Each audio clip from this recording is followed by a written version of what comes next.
مکہ کی مقدس احترام بھری بستی میں سراسیمگی پھیل گئی۔ گدھ اوپر آسمان کی وسعتوں سے کچھ نیچے اتر کے ان کے اوپر منڈلانے لگے۔ وہ بستی جہاں دور طے شدہ حدود تک کسی بھی ذی روح کا خون بہانا منع تھا، وہاں بھائیوں کی اولاد نے ایک دوسرے کے لیے تلواریں سونپ لیں۔ مکے پہ جنگ کے بادل منڈلاتے دیکھ کے کچھ امن پسند لوگوں کو قصہ یاد آنے لگا، جس نے قریش کے تمام قبائل کو صحراؤں سے نکال کے مکہ کی بستی میں احترام والے گھر کے گردا گرد وقار سے آباد کیا تھا۔ خود طویل عمری کے بعد فوت ہو کے ہجون میں دفن ہوا۔ قصہ کے ہجون میں دفن ہونے کے بعد ہجون ہی اشراف مکہ کا پسندیدہ قبرستان ہو گیا تھا، اور اب اولاد قصہ میں پڑی دراڑوں کو دیکھ کے انہیں ہجون میں ان گنت قبریں کھلنے کے بے چین نظر آتی تھیں۔ انہیں قصہ کی وفات پر اس کی بیٹی تخمرہ کا لکھا مرثیہ یاد آ گیا۔ تخمرہ لکھتی ہے، سونے والے رات سو رہے تھے کہ موت کی خبر دینے والے برے آدمی نے دروازہ کھٹکھٹایا۔ سونے والے رات سو رہے تھے کہ موت کی خبر دینے والے برے آدمی نے دروازہ کھٹکھٹایا اور قصہ کے مرنے کی خبر دی۔ اس قصہ کے جانے کی جو قوم کا سردار تھا، رہبر تھا، سخی اور کریم تھا۔ خبر دینے والے نے اس شخص کے مرنے کی خبر دی جو خاندان لوی میں مہذب تر تھا۔ اس خبر نے میرے آنسوؤں کو ایک لڑی میں پرو دیا، آنسوؤں کو پرو کے بنی لڑی کو توڑ دیا، بکھیر دیا۔ میرے اندر رنج بھر گیا، نیند اچاٹ ہو گئی، بے قراری ایسی بڑھی جیسے سانپ نے ڈس لیا ہو۔ مکہ کی بستی میں اولاد قصہ کے سرحانوں پہ موت کا سانپ سر اٹھائے ناچ رہا تھا۔ پورے علاقے میں بھائیوں کی اولاد آپس کی دشمنی کے باعث خوف کی لہر پھیلی تھی۔ عبد مناف کی اولاد میں بہرحال ہاشم کو امید تھی کہ شاید لڑائی ٹل جائے، مکہ کی پاوتر بستی میں کوئی خون خرابہ نہ ہو۔ ایسا ہی ہوا۔ کچھ قبائل ثالثی کروانے آ گئے۔ خوشبو کے پیالے سے غلاف کعبہ معطر کرنے والوں اور خون چاٹنے والوں کے درمیان لڑائی کی بجائے حالت امن میں فیصلہ ہو گیا۔ فیصلہ کرنے والے ثالثوں نے دونوں فریقوں کے مابین نظار بنے کعبے کی تولیت کے مسئلے کو جانچا، دونوں گروہوں کی معاشرتی قدر و قیمت کا جائزہ لیا، ان کے مال و اسباب، اولاد، عادات، سخاوت اور قربانی کے جذبوں کو پرکھا اور فیصلہ دے دیا۔ فیصلہ یہ دیا کہ تولیت کعبہ کی آدھی ذمہ داریاں ایک فریق ادا کرے، آدھی دوسری۔ عبد مناف کی اولاد میں سخاوت، حلم اور ایثار کی بھرمار دیکھی تو خدا کے گھر آنے والے مہمانوں کی تمام تر ذمہ داری انہیں دے دی۔ انہیں کہا تم حاجیوں کو پانی پلانا اور کھانا کھلانا۔ یوں سقایا اور رفادہ جیسی عظیم خدمات خانوادہ عبد مناف کے سرپنچ ہاشم کو مل گئیں، اور دکھاوے کی چوہدراہٹ، جنگ و جدل میں جھنڈا اٹھا کے چلنا، میدان جنگ میں دوڑتے گھوڑوں کی سربراہی کرنا اور کعبے کے دروازے کو کھولنے بند کرنے کی ذمہ داریاں اولاد عبدالدار کو دے دی۔ دارالندوا کا کھلا کمرہ پوری اولاد قصہ کے لیے مشترک کر دیا۔ سارے مائدین قریش ادھر آئیں، بیٹھیں، مشاورت اور فیصلہ کریں۔ فیصلہ ہو گیا تو اس کی تعمیل ہوئی۔ جنگ ٹل گئی، مگر دلوں کے شیشوں میں بال آ گیا۔ عبد مناف کے جس بیٹے کا نام عمری تھا، وہی ہاشم کے نام سے مشہور ہو گیا۔ یوں مشہور ہونے کی وجہ یہ بنی کہ جب ان کے سر پہ خدا کے گھر مہمانوں کی تواضع کے لیے پیٹ بھر کے کھانا کھلانے اور جی بھر کے پانی پلانے کی ذمہ داری آ پڑی تو انہوں نے عجب شان دل بری سے اسے نبھایا۔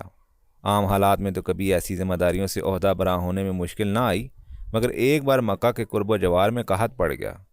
خشک سالی ایسی آئی کہ صحرا میں بسنے والے بوند بوند کو ترس گئے۔ لوگوں کی زبانیں نکل آئیں، پینے کو ایک گھونٹ پانی نہ ملتا۔ دور قریب ہر جگہ کے کنویں خشک ہو گئے، جانوروں کی ہڈیاں نکل آئیں، لوگوں کے پیٹ پچک گئے، گال دھنس گئے۔ اوپر سے حج کا موسم سر پہ آ گیا۔ عرب کے صحراؤں سے پیاس مرجھائی اونٹنیوں کے سوار خدا کے گھر کے متوالے مکہ کی طرف سفر کرنے کا سوچنے لگے۔ اناج ناپید ہو گیا۔ عبد مناف کے بیٹے عمرو یہ تمام تر حاجیوں کو کھانا پلانے کی ذمہ داری تھی۔ اس نے گھوڑے نکالے، اونٹ لیے، عرب کے ریگزاروں کو رونتا بھوکا پیاسا دھوپ برے آسمان نیچے وہ شام کے سرسبز علاقے میں جا پہنچا۔ وہاں اس نے اناج خریدا، پسوایا، پکوایا، پھر پکی پکائی روٹیاں اونٹوں پہ لاد کے حج کے دن عرفہ سے پہلے مکہ آ گیا۔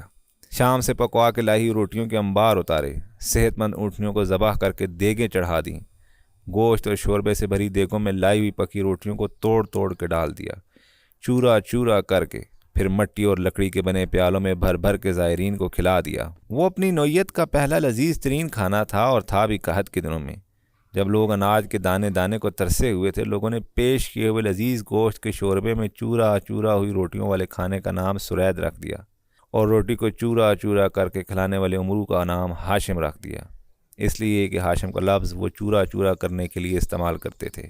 شاعروں نے ہاشم کی مدح سرائی میں شاعری شروع کر دی۔ مدح سرائی جہاں ممدوح کے چاہنے والوں کے دلوں کی دھڑکن تیز کرتی ہے، وہیں پہ حاسدوں کے دلوں پہ بجلی کا کڑک بن کے گرتی ہے۔ حسد دل کی ایسی بیماری ہے جو دوسرے کا رخ روشن دیکھ کے اپنا نشیمن جلانے پہ تل جاتی ہے۔ ہاشم کی مدح سرائی سے جہاں کچھ غیروں کے دلوں کو کچوکے آنے لگے، وہیں اس کے اپنے سگے جڑواں بھائی عبد شمس کے بیٹے امیہ کا دل آگ سے بھر گیا۔ امیہ کہنے کو ہاشم کا سگا بھتیجا تھا، مگر اپنے من میں عذاب پال کے بیٹھ گیا۔ پہلے پہل اس نے قد و کا آدمی سے اپنے دل کی جلن کہی، پھر احساس کمتری میں ڈوبا ہوا سرعام لوگوں میں کہتا پھرنے لگا، بڑا آیا چچا ہاشم بنا پھرتا ہے، 4 روٹیاں کیا کھلا دی سخی داتا بن گیا۔ ہم کیا کم ہیں؟ ہم نہیں کھلاتے لوگوں کو، ہمارے پاس بھی بہیترے اونٹ ہیں، پیسے کی کمی نہیں، ہمارے پاس بھی بہت سونا چاندی ہے۔ کیسے مان لوں وہ ہم قبائل قریش میں سب سے معزز ہے، میں اس سے زیادہ اس رتبے کا لائق ہوں۔ پتہ نہیں اس کو پتہ تھا یا نہیں، بہرحال لوگ جانتے تھے کہ امیہ کا باپ عبد شمس ہاشم کا جڑواں بھائی تھا۔ دونوں جڑواں بھائی جس لمحے پیدا ہوئے تو دونوں عجیب انداز میں جڑے ہوئے تھے۔ کہنے کو دونوں کے سالم نوزائیدہ جسم علیحدہ تھے، مگر ہاشم کا داہنے پیر کا انگوٹھا عبد شمس کے سر کے تالو پہ چپکا ہوا تھا۔ جیسے پیدا ہوتے سمے ہاشم نے پاؤں مار کے عبد شمس کے سر کو جھکا دیا۔ دونوں جڑواں بھائی پیدا ہوئے تو دونوں کی حیت کچھ ایسی تھی جیسے انگریزی کے 2 ہندسے 6 اور 9 باہم ملے ہوئے ہوں۔ ہاشم کے پاؤں اور عبد شمس کے سر کو علیحدہ کرنے کے لیے مکہ کے ایک پرانے جراح کو چھری کے استعمال سے تھوڑا سا خون بہانا پڑا۔ دونوں بھائی علیحدہ تو ہو گئے، مگر مکہ کے گھروں میں کئی دنوں تک خون کی بہی ان چند بودوں کے حوالے سے ذکر ہوتا رہا۔ کچھ ہنسی مذاق میں کہنے لگے، ان جڑواں بھائیوں کی اولادوں میں ضرور خون بہے گا۔ خون بہنے کی تو نوبت اس وقت تک نہ آئی۔ بہرحال امیہ بن عبد شمس کا اپنے چچا ہاشم کی فوقیت کو تسلیم نہ کرنے سے خون ضرور سیاہ ہو گیا۔ اس نے شور مچا دیا، میں نہیں مانتا ہاشم کو بڑا، کوئی بڑا آئے اور ہم میں فیصلہ کرے، کوئی بڑا آئے اور ہم میں فیصلہ کرے۔ عربوں میں اپنی انا کی تسکین کے لیے اس طرح سرعام دوسرے کو بڑا نہ ماننا اور خود کو منوانے کی آرزو کرنا کوئی نئی بات نہ تھی۔ اس طرح کے چیلنج میں ہار جیت کا فیصلہ لازمی ہوا کرتا تھا۔ یہ کبھی نہ ہوا کہ کوئی خود دوسرے کی فوقیت کو چیلنج کرے اور کوئی فیصلہ نہ ہو۔ مفاخرہ ہو گیا۔ مفاخرت میں بھی کچھ اصول تھے، ایک فریق دوسرے کو چیلنج کرتا، دوسرا مانتا، دونوں ثالثی کے لیے کسی تیسرے فرد کو مقرر کر دیتے۔ ثالث لوگوں کی بھیڑ میں پنڈال کے بیچ پنچایت لگا کے بیٹھ جاتا۔ چیلنج کرنے والا جا کے ثالث سے سوال کرتا کہ ہم میں کون غالب ہے، کون بڑا ہے۔ ثالث دونوں سے باری باری ان کے قبیلے کے افراد، اونٹوں، مال اسباب، بیویوں، بچوں کے بابت پوچھتا جاتا، زبان کی بلاغت، سلاست، فصاحت اور شیرینی پہ غور کرتا۔ عوام الناس، مسافروں اور ضرورت مندوں کی مدد کے قصے سنے جاتے، ہر اہم چیز ریکارڈ میں لائی جاتی۔ سرعام پنڈال میں سوال جواب ہوتے، لوگ سوالوں اور جوابوں کو سانس روک کے سنتے اور منہ کھول کے ان پہ داد دیتے۔ بیچ بستی کے کچہری جم جاتی، منٹوں میں فیصلہ ہو جاتا۔ ہاشم کو مفاخرت کے لیے امیہ بن عبد شمس نے چیلنج کیا تو اس نے بھتیجے کو کہا، شرم کرو۔ بھتیجا تو شرم کے گھونگھٹ اٹھا کے آیا کھڑا تھا، بضد ہو گیا۔ آخر ہاشم نے امیہ سے حلف لیا کہ ثالث کا فیصلہ مانو گے؟ وہ بولا، مانوں گا۔ ہاشم نے کہا، جو ہارے وہ سیاہ آنکھوں والی سونی 50 اونٹیاں ذبح کر کے بستی والوں کو کھلائے گا۔ امیہ بولا، منظور ہے، تم اپنی اونٹنیوں پہ نشان لگا دو۔ ہاشم کہنے لگا، نشان تو میں ہی گاڑوں گا تمہاری اونٹنیوں پہ، چھری پھیرنے سے پہلے بھتیجے، مگر شرط اور بھی ہے۔ ہاشم کہنے لگا، جو ہار گیا وہ اس بستی میں نہیں رہے گا، 10 سال کے لیے اپنا منہ کالا کر کے دور جا کے بسے گا۔ بول جائے گا وہ جو ہارے گا۔ ہاں یہی کہتا ہوں، مجھے منظور ہے، تو سامان باندھنا شروع کر دے چاچا۔ امیہ بولا، تیرا سامان تو بندھ چکا بھتیجے، اب ثالث کا فیصلہ سن۔ دونوں چچا بھتیجے کان لگا کے ثالث کا فیصلہ سننے کے لیے بےتاب تھے۔ ثالث نے فیصلہ سنا دیا، بولا، ہاشم کی فوقیت مسلم ہے۔ امیہ حسد کا شکار ہوا، ہار گیا۔ اب وہ مانی ہوئی شرطوں کو پورا کرے۔ لوگوں کے اموا میں ہاشم کی طرف دار غل غپاڑا مچانے لگے، نعرے لگنے لگے۔ امیہ کی لائی ہوئی کالی آنکھوں والی قیمتی 50 اونٹنیاں ہاشم کے نوکروں نے جا پکڑیں۔ ہاشم چھری نکال کے اس کی کاٹ پتھر سے رگڑ کے تیز کرنے لگا۔ امیہ سر جھکا کے ایک طرف نکل گیا۔ وہ گھر نہیں گیا، ایک اونٹ پہ بیٹھا اور شام کی طرف نکل گیا۔ 10 سال مکہ سے دور ویرانوں میں اس نے زندگی بسر کی، وہیں مر گیا۔ امیہ کی اولاد نے ہاشم اور ہاشم کے خانوادے کے ساتھ دشمنی کے بیج اپنے سینے میں خود ہی بو لیے۔ امیہ کا بیٹا حرب ہوا، حرب کا بیٹا ابو سفیان سے آگے اس کا بیٹا معاویہ تھا، اور امیر معاویہ کا بیٹا یزید۔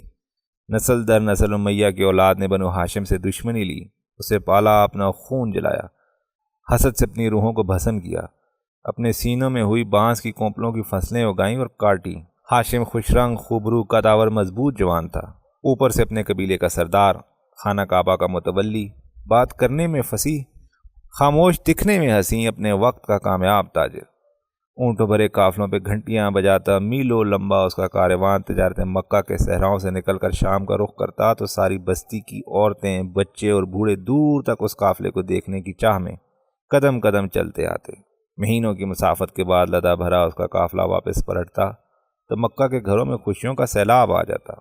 عورتیں اپنے شیر خواروں کی چھاتیوں سے چمٹائے بھاگم بھاگ اس کارواں کے سواگت کے لیے آن کھڑی ہوتی۔ بچے کھیل کو روک دیتے، اس کا ایک قافلے کی طرف بھاگنے لگتے۔ بوڑھے اپنی سوٹیاں ٹیک کے کھڑے اس کے اونٹوں کو خوش آمدید کہتے۔ مکہ کے گھر گھر کا مال و اسباب اس کاروان تجارت سے وابستہ تھا۔ اس کارواں سے یمن کے شہد، ہندوستان کے مصالحوں، شام کے عطریات اور ایران کے ریشمی لمس کی خوشبو سے مکہ کی ساری وادی کھلکھلا جاتی، لبالب مہک جاتی۔ شام کی طرف کا سفر ہاشم کے باپ عبد مناف نے شروع کیا تھا۔ ہاشم نے گرمیوں میں شام اور روم کی طرف مغربی ٹھنڈے علاقوں کا سفر جاری رکھا، ساتھ سردیوں میں یمن کی طرف کے سفر کے اجازت نامے بھی حاصل کر لیے۔ چند ایک تجارتی سفروں کی کامیابی سے ہی وہ عرب قبائل میں مزید ممتاز اور امیر آدمی بن گیا۔ ابھی اس کی عمر 45 سال ہی تھی کہ وہ ایک سفر پہ شام کی طرف چل پڑا۔ راہ میں یثرب آ گیا۔ انہیں خدا جانے پتہ تھا یا نہیں کہ یہی سرزمین ان کے اس عظیم الشان پڑپوتے کے پڑاؤ کی جگہ بننی ہے جہاں سے ساری کائنات میں رحمتوں کے بادل امڑنے ہیں۔ شاید اسی لیے خدا کو کچھ اور منظور تھا۔ یثرب کو تو خدا نے بسانا تھا، سجانا تھا۔ ابتدا سیدنا ہاشم کے وہاں روک کے کر دی گئی۔ سیدہ سلمہ، یثرب مدینہ منورہ کا پرانا نام تھا۔ ہاشم کا تجارتی کارواں مکہ سے شام کی طرف جاتی شاہراہ پہ رواں ہوا تو 10ویں دن اس کے اونٹ یثرب کے بازاروں میں پہنچ گئے۔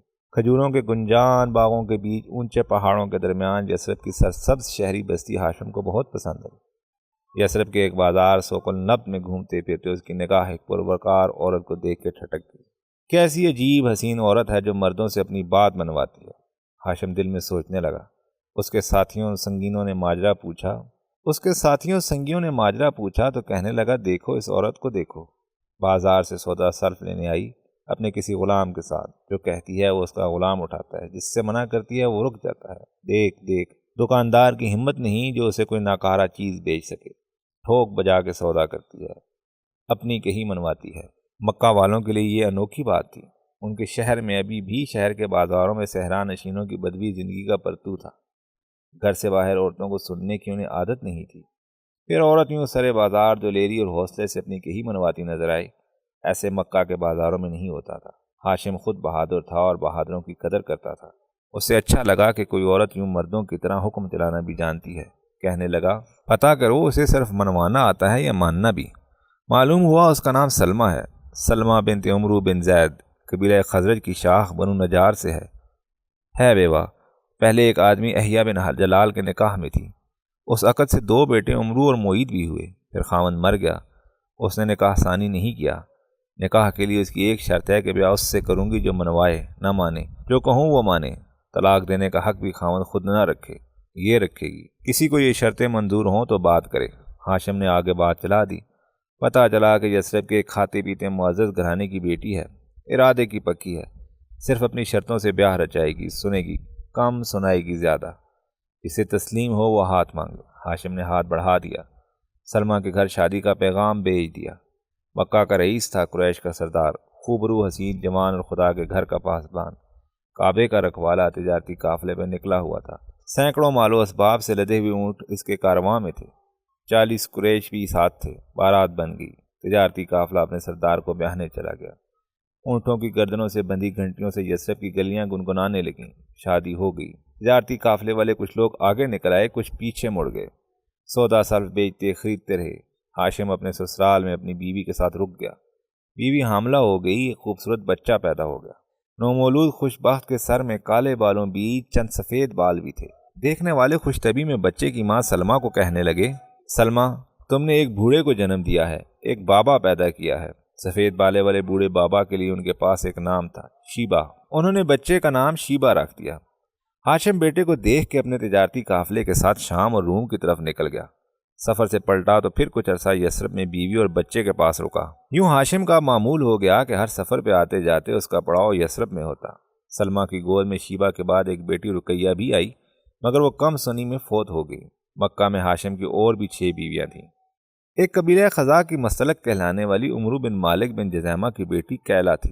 ایک بنو قزاع کی امیہ، تیسری بنو عدی سے عبداللہ تھی۔ بنو عدی کے ہی حبیب بن حارث کی بیٹی عدی بھی انہی کی زوجیت میں تھی۔ یثرب کے سسرالی قبیلے خزرج سے بھی ان کی ایک زوجہ تھی جس کا نام ہند تھا۔ بہرحال جوان سال ہاشم کی عمر زیادہ نہ تھی۔ ایک بار مکہ سے دور شام کے سفر پہ تجارتی کارواں لے کر نکلا تو پلٹ کے نہ آیا۔ فلسطین میں غزہ کے علاقے میں پہنچا تو ہاشم بیمار پڑ گیا۔ قافلہ رک گیا۔ ہاشم کی بیماری ختم نہ ہوئی، خود ختم ہو گئی۔ غزوہ کے علاقے میں ہی وطن سے کوسوں دور وہ مر گیا۔ اس کے ساتھیوں نے اسے غزوہ میں ہی زمین کے سپرد کر دیا اور خود افسردہ ہوئے واپس پلٹ آئے۔ ہاشم کے 4 بیٹے اور 5 بیٹیاں تھیں، مگر اس نے اپنا وصی اپنا بڑا بھائی مطلب طے کیا ہوا تھا۔ سیدنا ہاشم کی وفات کے بعد مطلب رئیس مکہ ہوا، مگر ان کے دل بچھڑے ہوئے بھائی ہاشم سے جڑا رہا۔ وہ اپنی اولاد سے زیادہ ہاشم کے بچوں پہ جان چھڑکتا تھا۔ اکثر ہاشم کی بیٹی خالدہ کے پاس آ کے کہتا، بھتیجی اپنے باپ کے بچھڑنے پہ جو تو نے شعر کہے تھے وہ سنا۔ بیٹی آنکھوں سے آنسو پونچھتے ہوئے شعر پڑھنے لگتی۔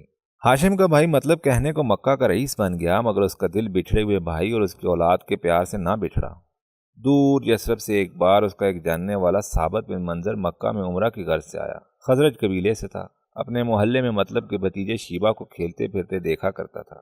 باقی بچے کھیل کود میں لگے رہتے، شیبہ چھوٹا سا تیر کمان اٹھائے تیر اندازی کرتا رہتا۔ ثابت بن منظر پتہ نہیں خود بھی ممتاز شاعر تھا یا نہیں، بہرحال بعد میں ممتاز ہونے والے بڑے شاعر حسان بن ثابت کا وہ باپ تھا۔ اس نے مطلب کو اس کے بچھڑے بھائی ہاشم کے بیٹے شیبہ کی ایسی ایک چھوٹی تصویر دکھائی کہ مطلب اپنے بھتیجے کے لیے بےتاب ہو گیا۔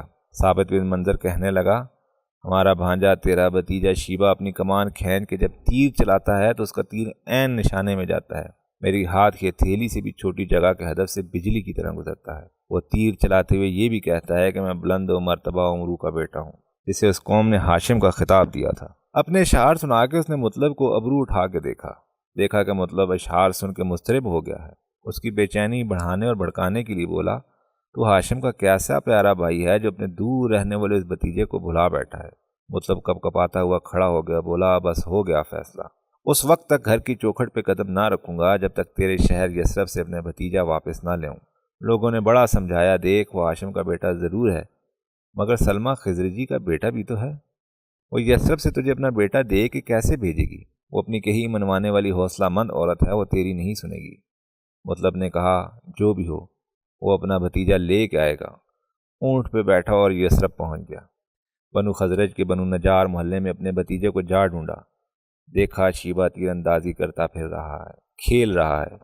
قریب ہوا تو اسے محسوس ہوا کہ اس کا بچھڑا بھائی ہاشم کمسنی کی کبا پہنے سامنے آ کھڑا ہوا۔ شیبہ اپنے مرحوم باپ کے مشابہ تھا، وہی ناک نقشہ، کھلی پیشانی، روشن بڑی آنکھیں، گوری رنگت اور مسکراتا وہ خلوص سے بھرا ہوا معصوم چہرہ۔ شیبہ کے روپ میں اس کے سامنے بچھڑا بھائی ہاشم کھڑا تھا۔